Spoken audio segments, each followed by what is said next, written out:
자, 추리 순입니다. 자, 고구마 위에 제철 음식. 이게 누구 얘기일까요? 고구마는 문재인 전 대표고요. 제철 음식은 안희정 지사 이야기입니다. 이 관훈 토론회에서 안희정 지사가 이야기를 했습니다. 어떤 이야기를 어떻게 했는지 직접 들어보시죠.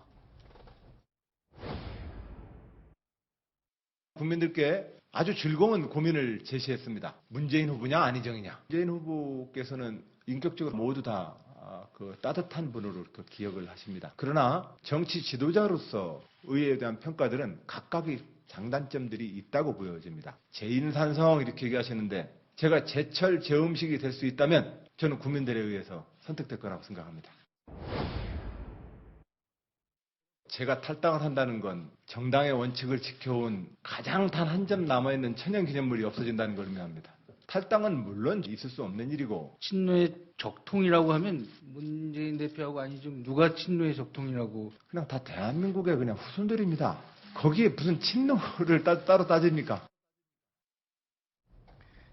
이 대선 잠재적인 후보들의 음식 비유는 이재명 시장이 좀 스타트한 게 컸죠. 그러니까 이재명의 사이다가 나오니까 문재인의 고구마가 나왔고, 근데 안희정 지사는 제철 음식. 아, 내가 딱 제철에 요때 맞다. 요걸 택했어요. 김태균 변호사는 어떻게 보세요? 이게 좀 적절한 비유가 맞다고 그러니까 사이다 고구마 사서 굉장히 재미있는 비유였죠. 이제 이재명 시장이 다 시원하게 쏜다. 사이다. 그러니까 문재인 대표가 사이다는 배는 안 부르는데 고구마는 배가 든든해. 뭐 이런 얘기 하지 않았습니까? 근데 안희정 지사 제철 음식도 저는 굉장히 적절한 비유라고 보는 게 지금 이제 뭐 그동안 이제 국회 선진화법이다 또 여소야대다 해서 전국이 제대로 굴러가는 게 없었어요. 의회와 대통령이 워낙 충돌을 했으니까. 근데 이번에 누가 대통령이 되든 간에 여소야대고 협치를 하지 않으면 결국 또 의회 권력과 대통령의 권력이 충돌하면서 입법적으로 아무 법도 통과되지 않는 그런 상황이 올 게 확실하지 않습니까? 더군다나 탄핵 기각 찬성으로 탄핵 찬성 반대로 또 국론도 분열돼 있고요. 그렇기 때문에 이제 안희정 지사가 대연정, 협치 이런 것을 들고 나온 거죠. 그렇기 때문에 안희정 지사 제철 음식 얘기는 지금 필요한 것은 바로 나다.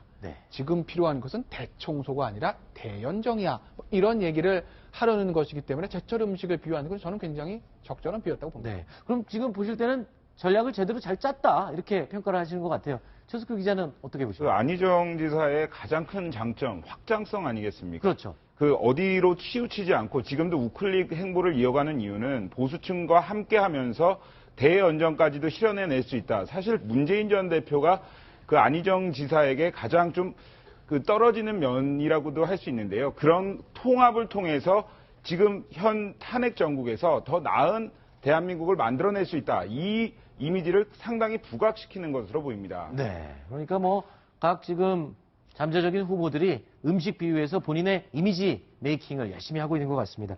자, 가장 논란된 것 중에 하나가요. 최근에 안희정 지사 여러 가지 발언이 있었죠. 그 가운데 그 발언의 배경은 우클릭이었습니다. 근데 이 우클릭에 대해서 어떤 답을 내놨는지 내용 들어보겠습니다. 새누리당이든 자유한국당이든 당 강령집 민주당 거랑 비교해보면 큰 차이 안 납니다.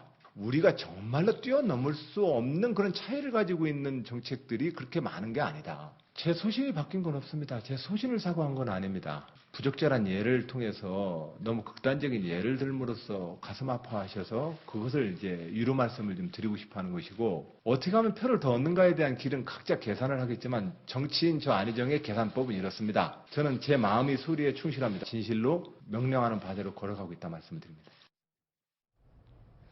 불과 어제였습니다. 어제 저희 탑10 시간에 그러니까 선한 의지에 대해서 재빠른 사과가 효과적이었다라고 대부분 패널들이 말씀해 주셨는데, 그런데 지금 이 얘기를 들어보면 또 단서가 달려 있습니다. 사과에. 예전에 김태균 변호사께서 저한테 그런 얘기를 했었죠. 사과는 두 가지가 중요하다. 시기와 방법. 그런 얘기 했었나요, 제가? 저한테 옛날에 그런 얘기 하셨어요. 저는 시기와 방식 다 잘 됐다고 보고 일단 본인이 이제 소신을 바꾸게 되면 어떤 문제가 생기냐면 야, 네가 지금 중도 약간 우클릭 해가지고 중도와 통합 이쪽을 얘기하는데 갑자기 소신을 바꿔버리게 되면 양쪽 다 놓치는 수가 있거든요. 그렇죠. 이 이제 정책의 일관성, 메시지의 일관성이라는 게 흐트러지기 때문에 큰 물결은 바꾸는 것은 아닌데 다만 우리 전통적 지지층의 마음을 내가 일부 표현이 적절하지 않아서 다치게 한 부분에서 미안하다고 하면서 문재인 대통령 측에서 쓰고 있는 공세를 사전에 조기 차단한 거죠. 네. 그래서 저는 어떻게 보면 안희정 지사에게 다가올 수 있는 첫 번째 위기를 저런 방식으로 저는 넘어갔다는 점에서 네. 제가 얘기했다고 하시는데 일단 사과와 시기와 방식 전부터 저는 훌륭했다고 아, 말씀드리고 괜찮군요. 싶습니다. 그런데 사과를 하려면 차라리 그냥 시원하게 잘못했다라고 얘기를 하면 되는데, 요거는 아니고 소신은 변함이 없고, 뭐, 이렇게 얘기를 했거든요. 왜냐하면 소신이라는 거 혹은 자기가 얘기했던 걸 여기서 뒤집으면 그동안 해왔던 것이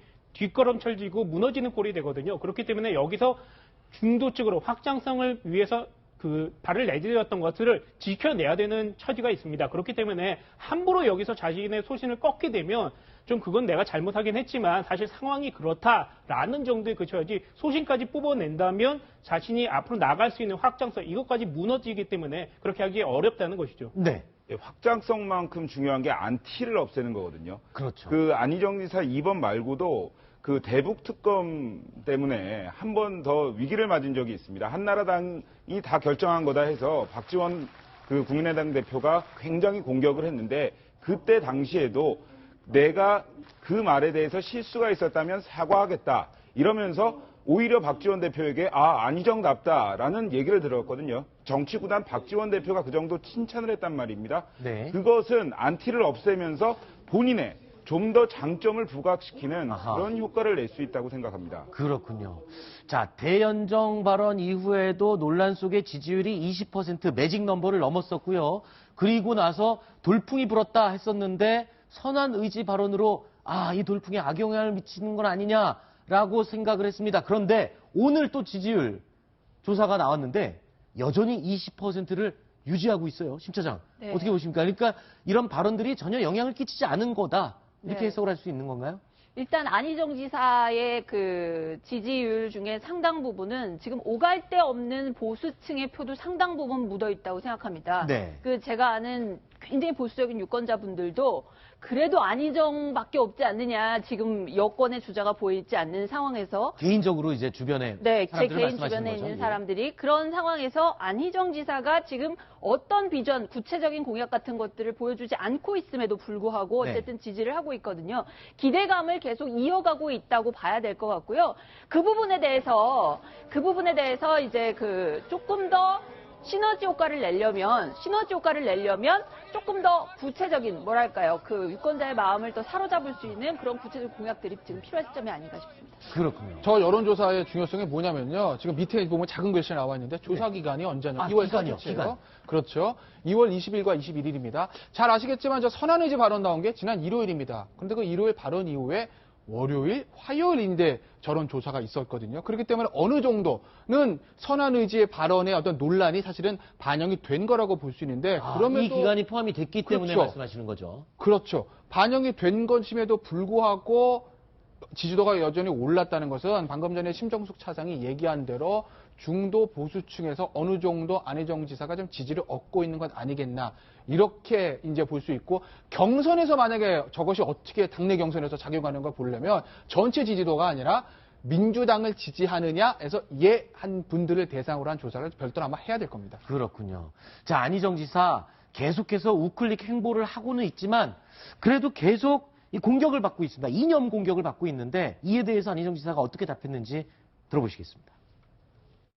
차기 대통령이 이제 취임을 하게 되면 순기적으로 보면 미 행정부의 아시아 태평양 전략이 세팅되어지는 올 여름까지는 미국을 급하게 좀 한번 방문해야 합니다. 강길모 씨는 안희정 지사에게 이 주사파 교육을 시켰다라고. 그분이구나. 그 어떤 인터뷰를 보면 저를 교육을 시켰다는 분들이 너무 많아요, 보니까. 청년기 때 저는 민족주의자였습니다. 북한 체제를 이해하기 위해서 공부를 했습니다. 북한에서 나온 각종 출판물들 읽었습니다. 사회주의 이념의 시대는 끝나지 않았습니까? 이제 좀 벗어납시다. 청년기 때 제가 했던 그 청년운동이 아직도 저 현실 정치인 안희정을 규정할 거라고 생각하십니까? 지나친 이념 공격 아닙니까, 이거? 충청남도 재향군인회와 충청남도의 모든 보수적인 단체분들이 제품 보증을 하고 있는 후보다. 이 말씀을 올립니다. 지금 저 마지막 대답 말입니다. 그러니까 내가 이념 공격을 받고 있지만 나는 지금 충청 지역의 재향군인회, 즉 보수단체가 나를 지금 보증한 사람이다. 이렇게 얘기를 하거든요. 근데 지금 우클릭 행보를 안 그래도 하고 있는 마당에 굳이 저런 표현까지 써가면서 자기의 이념과 색깔을 이렇게 해야 될 필요가 있었을까? 뭐 이런 생각도 들어요. 어쨌든 뭐 대선에 나가겠다고 하시는 분이고 지금 중도 보수층에까지 어필을 하고 있는 분이기 때문에 중도 보수에서 가장 중요한 가치가 바로 안보지 않습니까? 근데 네. 안희정 지사 그 80년대 학생운동하면서 반미 청년회라는 걸 했습니다. 네. 미국의 어떤 뭐랄까 제국주의 이런 것 때문에 우리나라가 탄압을 받고 있고 통일을 하기 위해서는 미국이 배제돼야 된다. 이런 그 운동을 하다가 구속까지 된 국가보안법 위반 전력까지 있거든요. 그 부분에 대해서 보수층에서는 아직까지 굉장히 불안하고 뭐랄까 신뢰하지 않는 그런 부분이 있거든요. 그 부분을 좀 클리어를 해주지 않으면 어쨌든 아까 우리 최석호 기자가 얘기했던 것처럼 확장성이라고 하지만 그 확장성 부분에 대해서 보수층에서는 계속 의구심을 가질 수밖에 없고요. 자, 안희정 지사 오늘 얘기한 거 뭐 계속해서 기자가 전향했습니까? 당신은 전향했다는 선언을 다시 지금까지 한 번도 하지 않았지 않았습니까? 계속 물어봤거든요. 근데 그 부분에 대해서 지금 그렇게 옛날 이념 얘기하고 있을 시절이냐 하면서 딱 단칼에 자르긴 했는데 아마도 그 부분에 대해서 본인이 뭔가 결정적으로 클리어하게 얘기하지 않는 이상 계속 따라다닐 의문이라고 생각합니다. 네, 심 차장 숨 좀 돌리세요. 예, 제가 이러다 숨 넘어갈 것 같습니다. 조금 천천히 말씀하셔도 될 것 같습니다. 최석호 기자 또 얘기를 좀 해주시죠. 그 안희정 지사 오늘 중국보다 미국 먼저 가겠다고 했습니다. 네. 그리고 안보를 강조했습니다. 저런 이유가 있습니다. 잘 살펴보면요. 안희정 지사가 아무리 대선 지지율이 오르고 있다고 해도 네. 그 민주당 경선을 통과하지 않으면 대선에 나갈 수가 없습니다. 네. 그렇기 때문에 친노 중심의 민주당 경선에서 이기기 위해서는 현재 모집 중인 일반인 선거인단을 많이 확보를 해야 됩니다. 네네. 그걸 위해서 계속 중도보수층을 파고들면서 네. 그 경선인단 확보에 주력하고 있는 겁니다. 네, 그렇군요. 자, 오늘 토론회에서는요, 조금 전에 심정숙 차장이 얘기를 했지만 곤란한 질문, 공격적인 질문들이 많이 쏟아졌습니다. 이에 대해서 안희정 지사는 어떻게 응대를 했을까요? 영상으로 편집을 해봤습니다. 함께 보시죠. 언제부터 대통령이 되겠다는 꿈을 가지셨습니까? 초등학교 때 한번 장래 희망나는 대통령이라고 쓴 적이 있습니다. 그러고 나서는 장군이라고 주로 많이 썼었는데 그 어느 시점부터인가 구체적으로 고민하게 됐습니다. 너무 어렵고 좀 대중의 언어가 좀 혹시 사모님하고도 이렇게 대화하시는지. 어떤 점이 어려워 보십니까? 지금 제 얘기가 훨씬 더 선명하게 확 와닿지 않습니까? 경제 정책 내놓으신 게 별로 없어가지고 너무 맹탕이다. 첫 번째로 제 경제 정책이 맹탕이라고 누가 그러십니까? 참여정부에서 모든 것은 안희정으로 통한다. 대통령과의 가깝기로 보면 확실히 가까운 사람인 것은 분명한데 권력의 크기를 보면 저는 허세였던 것 같습니다. 비선 실세가 준동하는 일은 없었습니다.